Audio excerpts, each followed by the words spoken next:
everyone, Victoria here. So I want to talk with you about the difference between using your glutes to stand up out of a squat, out of a deadlift, during hip thrusts, bridges, any kind of hip extension exercise versus overusing your glutes.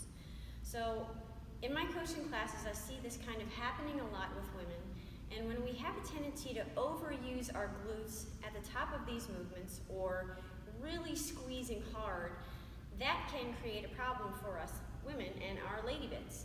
So what happens is when we, let's use the squat for example, when we stand up out of the squat and we drive those glutes so hard, it causes the tailbone to tuck under.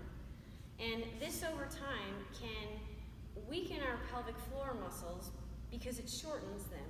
Our pelvic floor muscles need to be able to stay nice and taut, very similar to that of a trampoline, so that it can expand and contract to help support our core to produce stability and also protect our pelvic organs.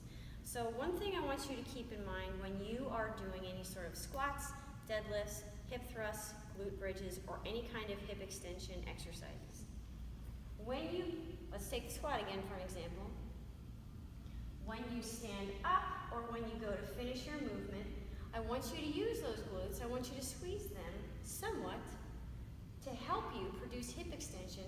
But what I don't want you to do is drive those glutes so hard and squeeze them at the top that you are causing your tailbone to tuck under.